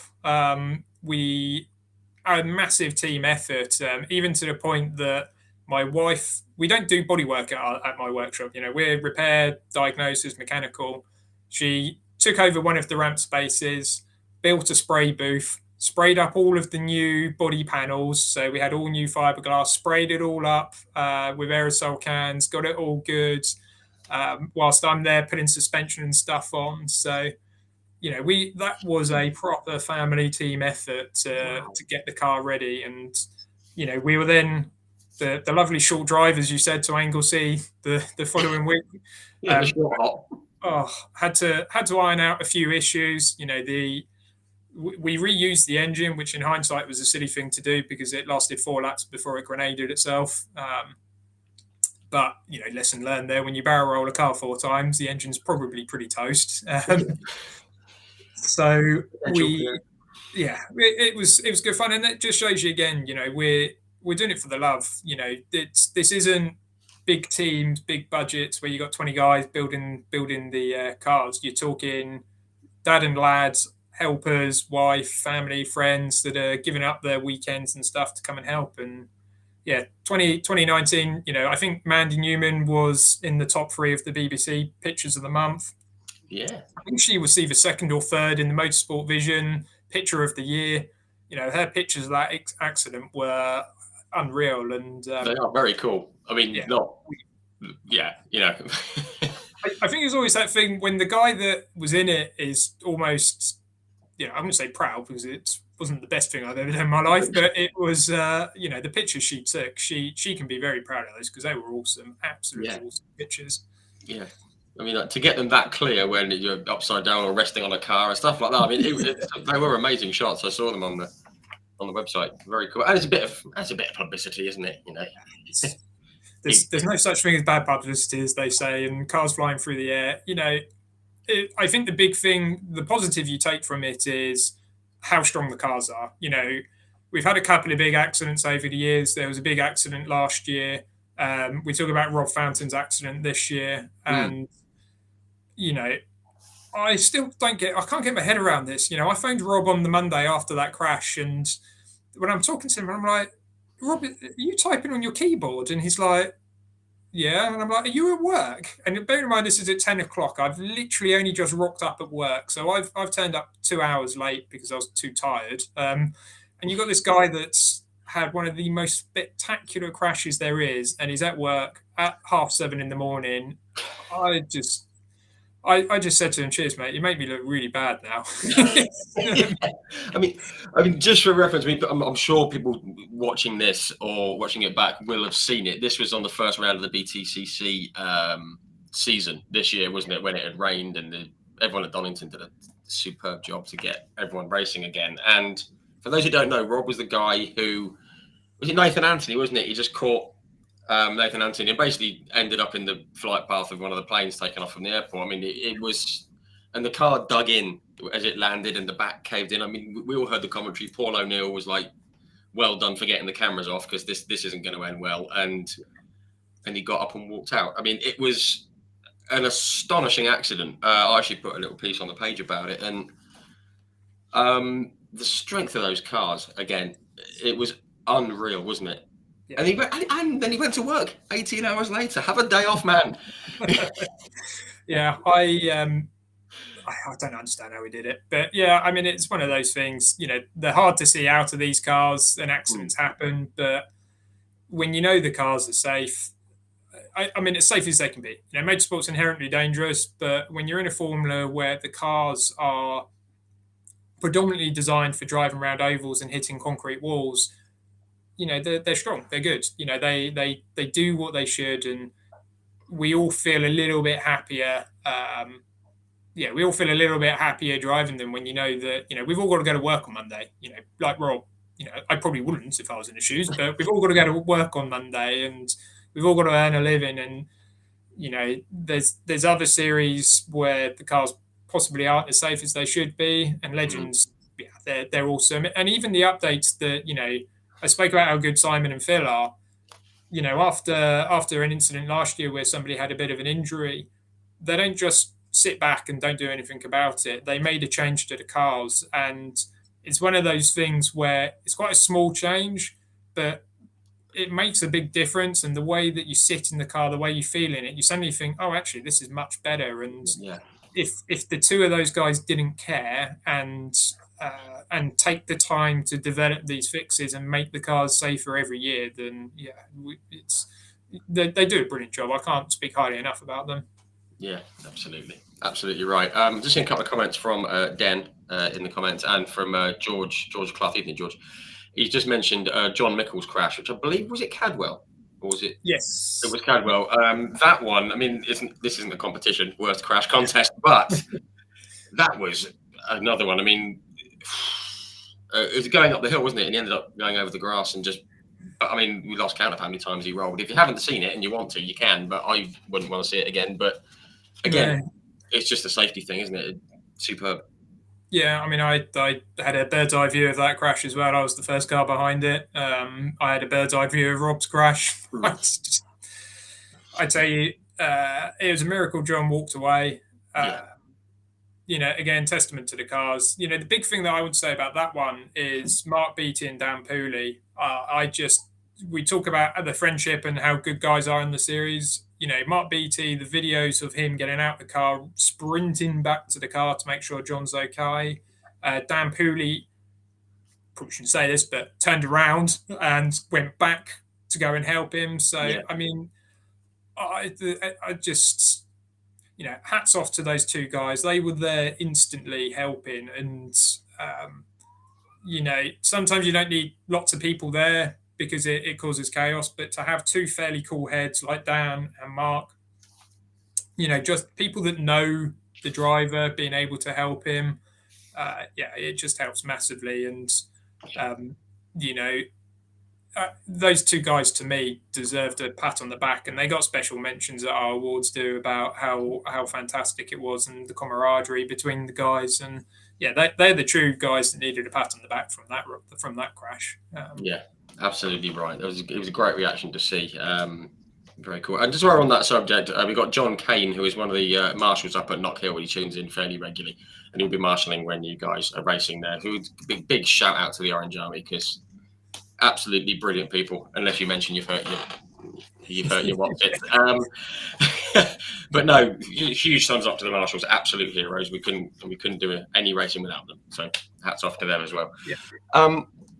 Just to sort of push forward, in 2020 was bit rubbish all round, wasn't it, the whole year? And obviously very sad that a lot of people didn't make it through the year. But which is great. But you truncated season, finished 5th, which was good to get some racing in. But the next couple of years were pretty solid, racing at the front end again. I'm just going to fast forward to 2022, bring it up. You came second in the championship by 100 points, which sounds like a lot, but over the course of a season, that's nothing at all, is it? Yeah, I mean, we do somewhere in the region of 40 to 50 races a year. 100 points is 10 places. 10 places over, it's not even 10 places really, because there's 15 points difference between first, second, and second and third, and then it's 10 down. So to finish a year of somewhere in the region of 40 races and to only have effectively 10 places difference between us, in that final race of the year, there were probably about 3 laps where maybe a couple more where that championship was ours. And I had done everything I needed to do. I'd driven to the front, was leading it. And, Miles is a seriously fast driver, very aggressive, very good, luckiest guy there is. But you make your own luck. He puts his car in the right places. He doesn't like it when we call him lucky, but he is. But he's a serious talent and probably one of the fastest guys to ever drive in a Legend. And we just missed out. And you know what, that hurt, but gave us the push to push on for 2023, because if we'd missed it by a country mile, then we probably wouldn't have had that massive push. We took massive step forwards in 2022 with the help of Matt Roach Racing. Yeah. They are spec cars, but the tyres, we shave our tyres. So to get somebody that is really good at shaving tyres to shave your tyres, and Matt is arguably the best person in the country at shaving tyres. He shaves our tyres, he rejigs our chassis, and he does our rear axles for us. Those 3 bits, if they're perfect, which, to before that, they weren't good. after that, they were fantastic. That made the big difference. And that meant that we went from being, top 5 fastest to being, it was either me or Miles that were the fastest week in, week out. So, Wow. yeah, it was great. And, Matt's a top guy. We wouldn't have made that extra step without his help. And it's, we've had some cracking weekends with him and his guys. So, yeah, they've been good.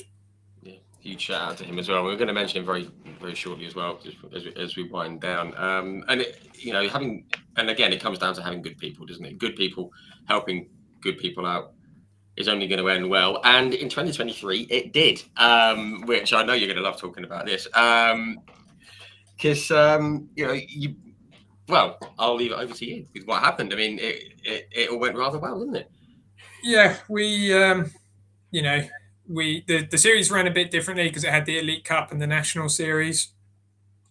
Our plan was always to win the National Series. The Elite Cup would have been great, but the National Series was the series we wanted to win. And, so a weird series where in 2022 we won 18 races. We were certainly in the top 10, if not the top 5 of the most successful drivers in the autosports driver rankings. And then to go into 2023 and only win 3 races, but win the championship by a fairly large margin, was, it's called driving with the head. And, people, our good friend Alan Hyde said, you're driving like you're Colin Turkington, pick up the points, get the finishes. If the win isn't on, don't force it. Andy Prio's another guy that used to do it. Every point matters. Don't just go and park it because you're not going to score 5 points. Just keep going. And we had a pretty solid year. I mean, it was nerve-wracking at points, but that last meeting was just.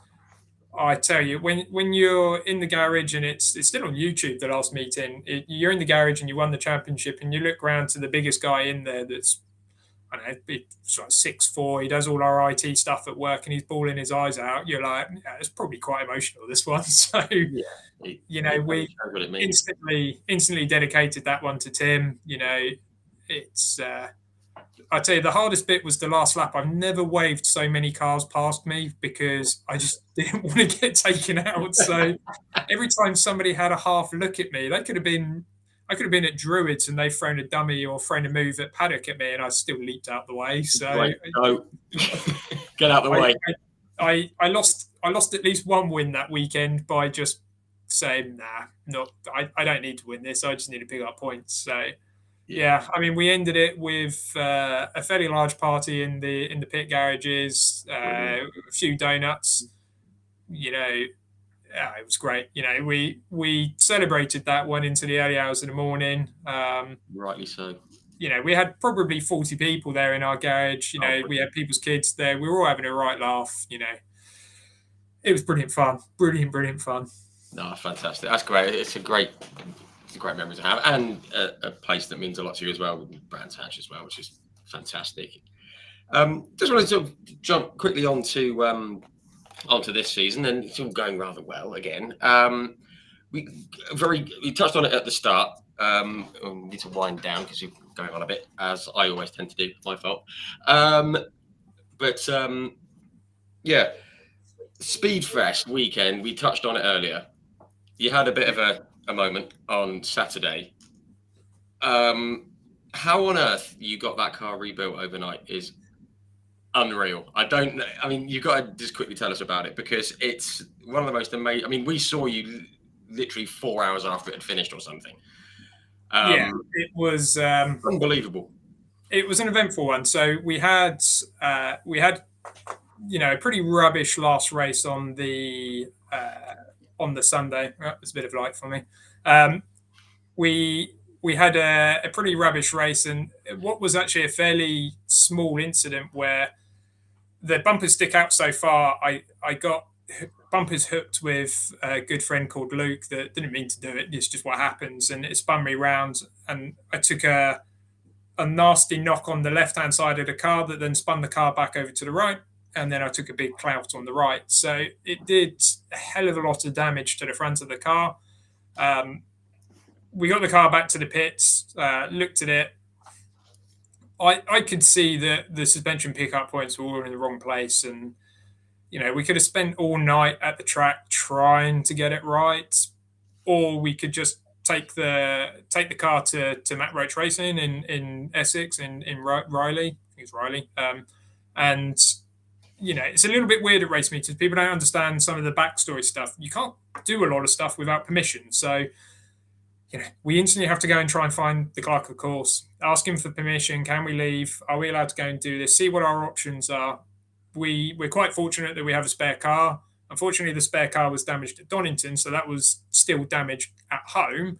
And we said, we've got two choices. We can go and pick up the spare car that's damaged but not too badly damaged, or we can take this car to Matt's place and fix this. And they said, you're not allowed to use the spare car because we don't have testing on the Sunday morning. So we will allow you to take that car to Matt's and fix it properly. But you obviously have to re-scrutineer it in the morning. Sure. So I think we left the track at 7 o'clock. I know this because I forgot to pay the Dartford charge. So we drove we drove through the Dartford crossing at 7:30, got to Matt's just before 8. And literally, so Matt Roach, Mike Barnes was there helping. My wife, Scott Elcombe, that was one of my sponsors last year, still sponsors the car this year, and is a good friend and helps out. We just decided, we can crack on and do this. We got the engine out. Matt kept saying, I reckon we can straighten it. I reckon we can just straighten it. And we looked at it and it was like, this is pretty broken, Matt.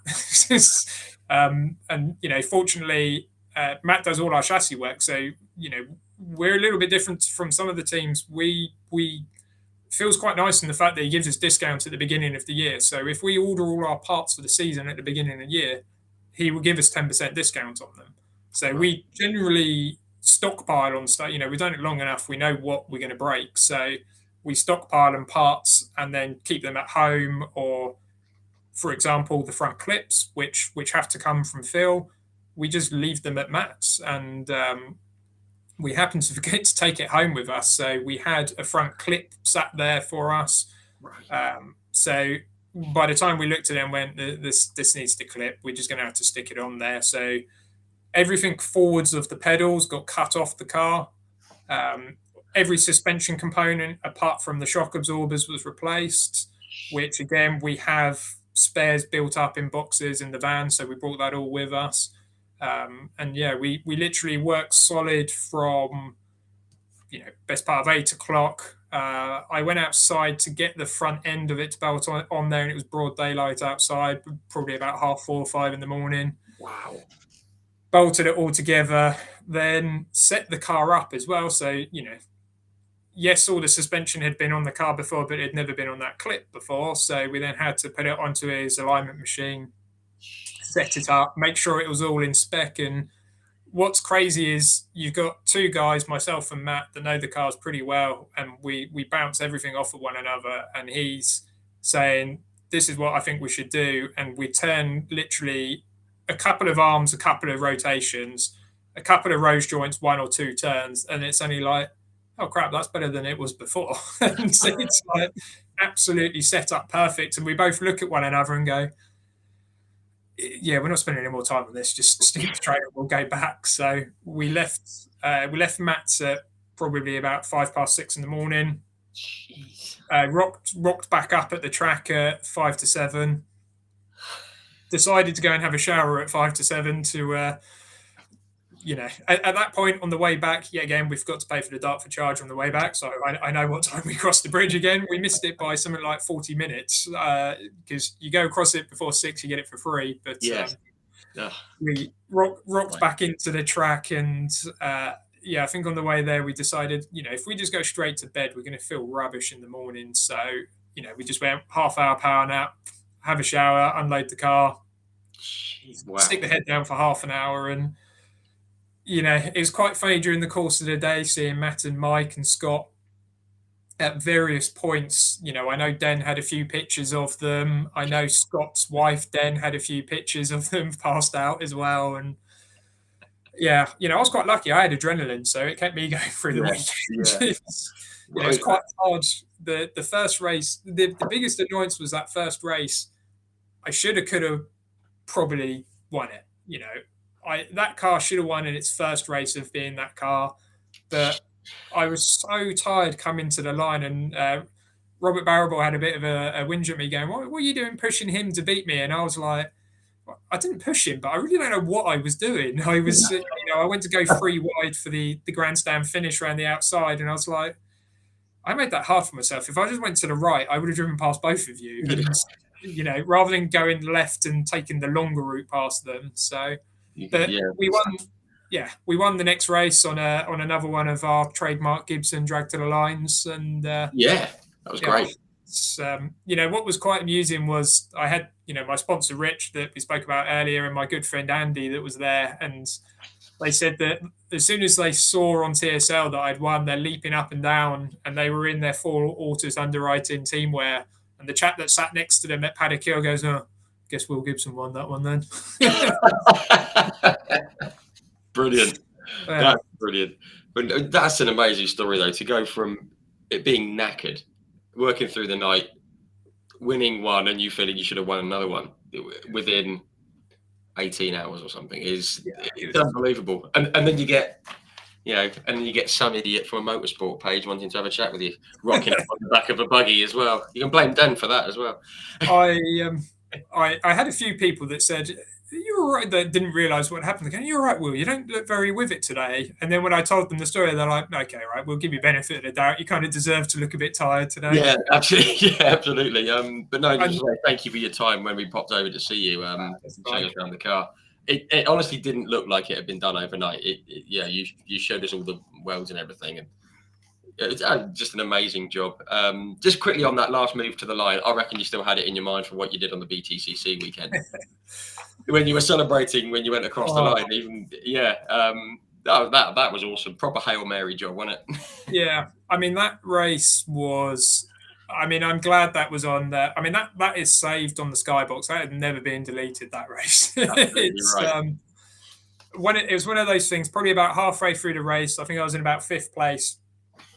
I saw who was ahead of me, and I suddenly in my head was thinking, this is like the best of the best guys in legends in this country. We're all up here. We're all racing one another. This doesn't happen very often where there's still three quarters of a race to go and we're all here dogging it out. And yeah, I think on the last lap, I what was great was you don't do conventional overtaking in legends. You overtake around the outside. You slipstream past people. That's how you do it. And I had managed to get past Barrable, managed to get myself up to third place by going around the outside at Druids. Yeah. And as we're coming out of Graham Hill, I'm thinking, if I time this right, I've got to work out who I'm going to push here because I'll take second in this race. And as we come to the start finish line, I purposely made sure I had a bit of a slipstream, a bit of a run on the two guys ahead. And as soon as I saw Connor try and stick it up the inside and go sideways, I was like,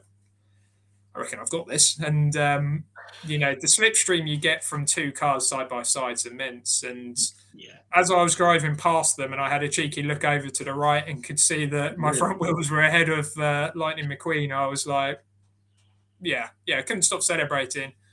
What you also don't realise is there's two white lines at Brands Hatch. You have the start line and the finish line.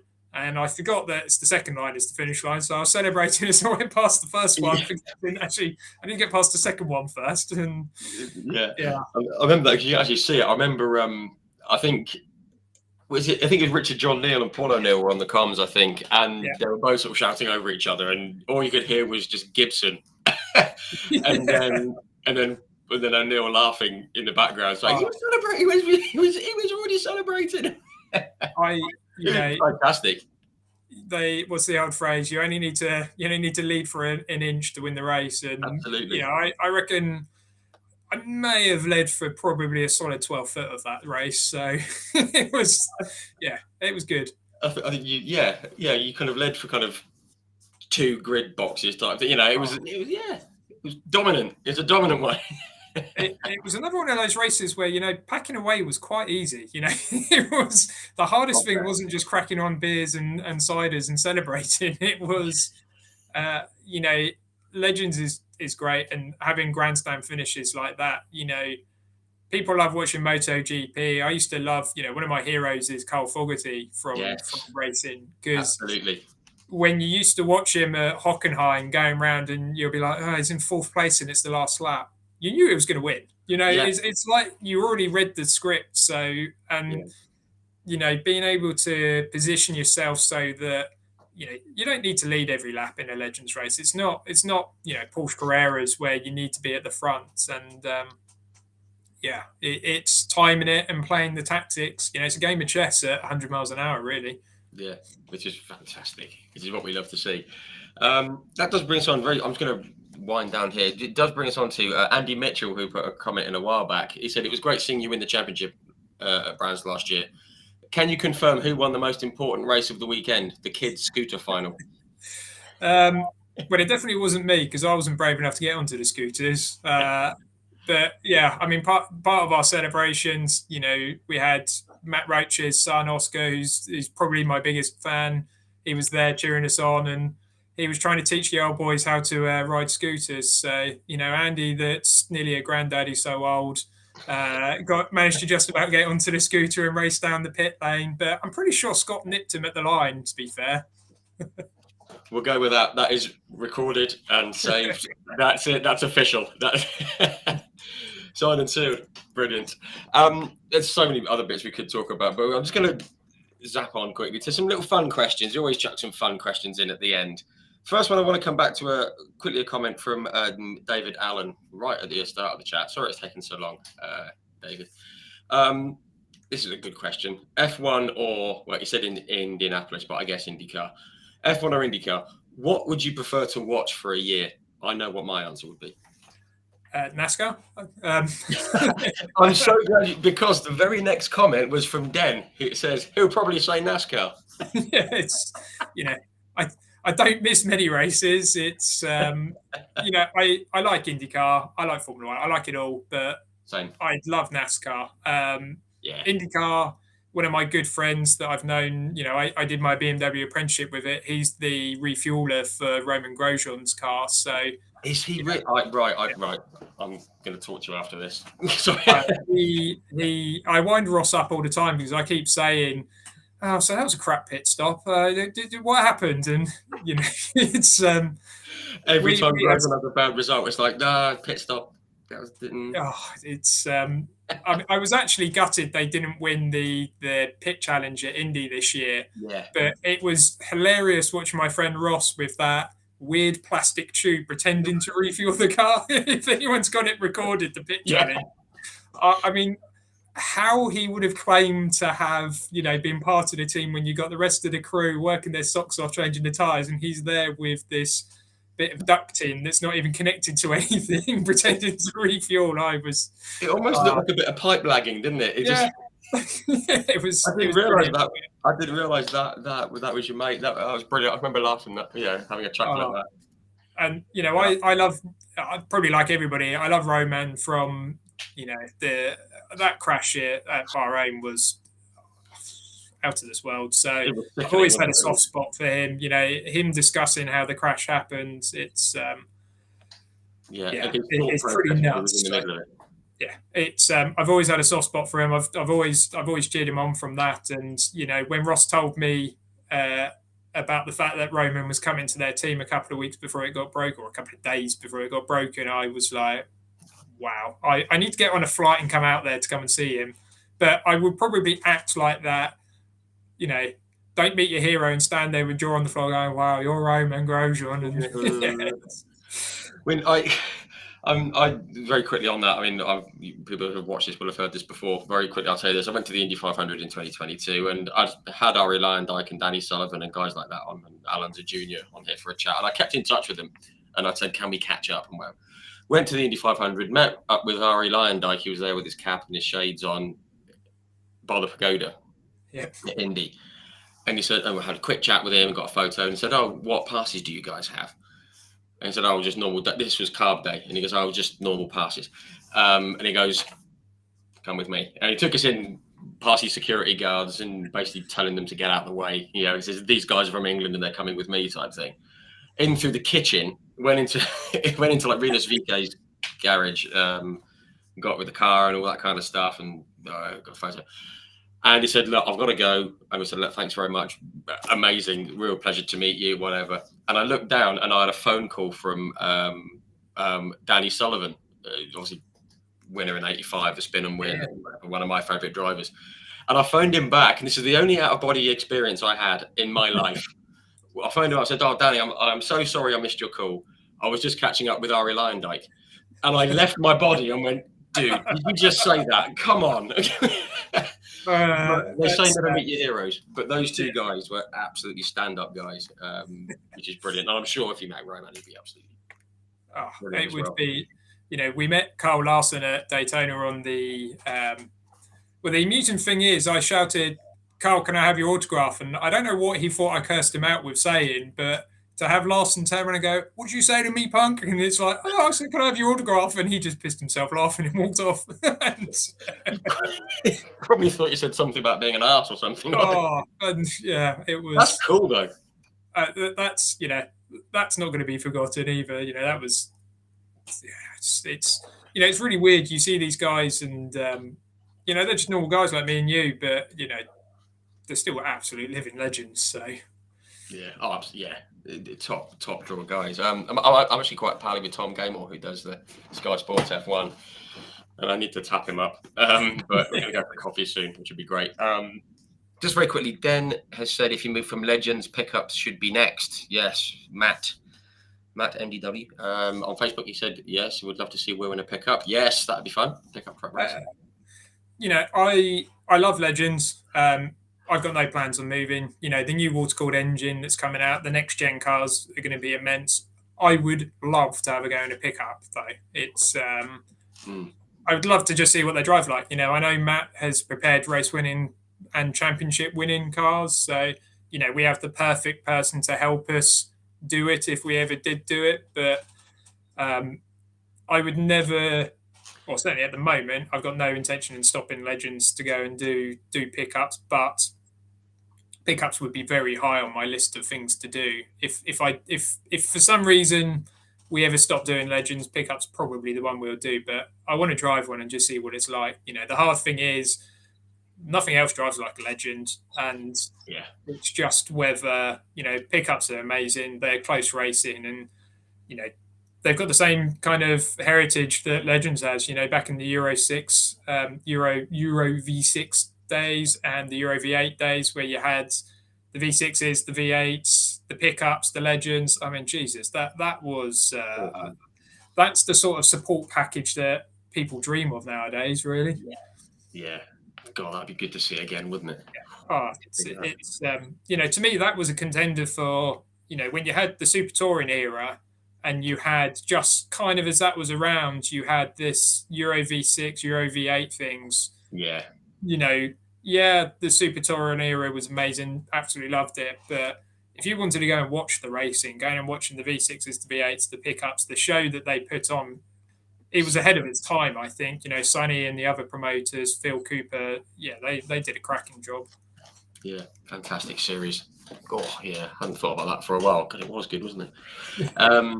That quickly leads on to one of the fun questions. If there was anything that you could try anywhere in the world, any series, I think I know what the answer is going to be here. What would it be? And I'm going to preempt this. What would it be, and why would it be NASCAR? To me, what's weird, like you asked earlier, what was my, when did I want to get into motorsport? But I can't remember what year it was. But when I was in like year 5 or 6 at school, and they're kind of making you do these English reports on, what you want to be when you're older, and I'm writing a report of, I want to be a NASCAR driver and win the Daytona 500. That to me, if money was no object, I'd be in America racing NASCAR. There's touring cars, would love it, but if money was no object, running pickups or Xfinity would be what I'd want to do. Even going and racing ARCA, something like that. The Menard series, it would be dreams come true, because when you go and see places like I've been lucky enough. I've been to Daytona a couple of times, been to Talladega, and the places are just out of this It's world. And monumental, aren't they? They're just yeah, they're incredible. I think the answer is also, when I play iRacing or I'm on iRacing, what do I race on? Do I race on circuits or do I race on ovals? I only ever do NASCAR, and I normally only do pickups because they're great fun. They're brilliant to race, and the skill in driving an oval is about time management and doing stuff like that. It's only on the simulators it is, and yeah, I loved it. And that's where I would be there in a flash. Unfortunately, we don't have big enough ovals over here. I would love to have a go in a 2 litre hot rod, but you know, we need big ovals really. And if Rockingham was still going, certainly going back to the pickup thing, when Rockingham was still going, it was a lot higher on our list of things to race in, because to be able to race around Rockingham in the pickups, that was bucket list want to do. Yeah, with cool. Pickups not having Rockingham, kind of lost a bit, I guess. It did. Yeah. I'm just thinking like Euro NASCAR out in Holland, aren't they? They're doing a little short oval race out in the Netherlands, which I didn't even know existed. I forget what it's called, but Mamadi or something, isn't it? But yeah. I think there's a couple over there that I think they purpose built one, but yeah, there's one that some of the F1 stock cars go over there, and certainly on the short ovals, there's a very similar cars which are called mass cars, or I think they're basically baby grand coupes. I think they are in America, and they go over there once a year and go and race on that oval. And yeah, I mean, the European NASCARs would be good fun, but they're not a proper NASCAR really. I mean, they're close, they're good, but they're more like a Can-Am car than a full blown NASCAR. So it's to go over to America and do that, it's definitely the one. Yeah, that would be awesome. I think like NASCAR gets a bad rap. It's just turning left. Utter nonsense, and it winds me up when they say it. But I'm not going to get into that. Be here all night. Just very quick one. Okay, what have we got? Did you have any racing heroes when you grew up? Who was your hero? Because mine's up here. This is Nigel. Mr. Up there. I know my wife's hero was Big Nige. I know she loved him. For me, Carl Fogarty. Weird for somebody that I have ridden motorbikes. I used to have them, but Carl Fogarty was my absolute all-time hero watching race. I was gutted when he got injured in Phillip Island. The coming on from him, nowadays I wouldn't call it a hero, but somebody that I just absolute idolize, and I can't get over his sheer talent is somebody like Kyle Larson. I mean, the guy is next level. What he did with Indy and NASCAR last month, it was astonishing. And what he does on dirt track, some people won't realize he does as much racing on dirt. Well, he does a lot more racing on dirt than he does on normal tarmac. And he'll jump from a Super Late model to a sprint car, fly back to go and do a NASCAR practice session. Go and pick and do another sprint car race that evening, pick up a couple of $100,000 in prize money, go back and then jump in a NASCAR. And how he does it, and he's not one of these guys that he's just making up numbers. He is always winning.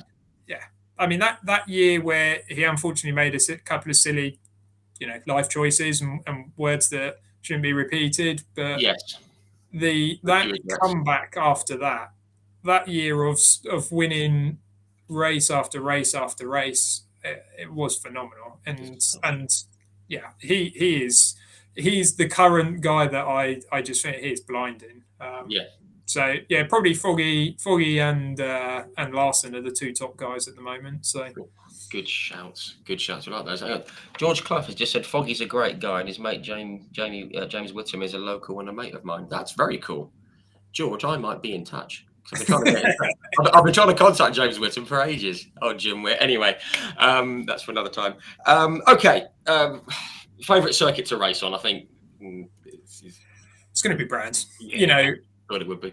Every time we drive through those gates, it brings back memories. There's no ifs or buts, and the nicest thing is always happy memories. And if you're happy, it's good fun. That's proper Gibson country, that one. And Yeah, I like that track more than any, for sure.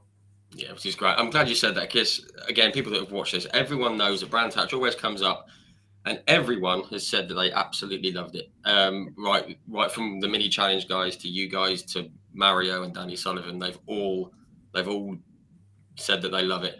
Apart from Connor Daly, but he said he only managed 3 laps of the Indy circuit and then binned it. But he said he wants to come back and do the GP loop, so we'll convert him. Don't worry about that. Well, the only time I didn't like driving around Brands Hatch was during the lockdown. They did Brands did these things where you could take your own road car around there. So we have an old Mustang, me and my wife, which I bizarrely bought within minutes of my brother passing away. So we called it Timmy. It's an old 1965 Mustang, and I got her for Christmas one of these drive experiences where you get to drive around the circuit. So she drove me around Brands Hatch, and I have never been so scared in my life. No seatbelts, and your paddock hill is really steep. I can't describe, when I'm driving it, I've got a crash helmet on it. It seems flat, but when you're on the wrong side of a car, sat there with tires that are basically plastic, the thing's on drum brakes, it doesn't stop, and your wife's dropping into paddock and she's never driven the circuit before, and I was just holding on for dear life. And she's a really good driver, and so I'm not being rude about her driving, but oh my god, I was scared. And it was going around the Grand Prix track in the passenger seat with no seatbelt at 70, 80 miles an hour is interesting. You find yourself sliding left, I would imagine. Yeah. Fantastic. That's brilliant. Hang on, one more from Dan. What we got? Always managed at Steve Parrish, racing bikes and big trucks at opposite ends of the spectrum. Yeah, I've got Steve Parrish's phone number. Yeah, I'll contact him. But yeah, amazing what Steve Parrish did. Okay, final question, because we'll get set off. We said an hour and a half, and it's far more than that now, but never mind. We've kept you later.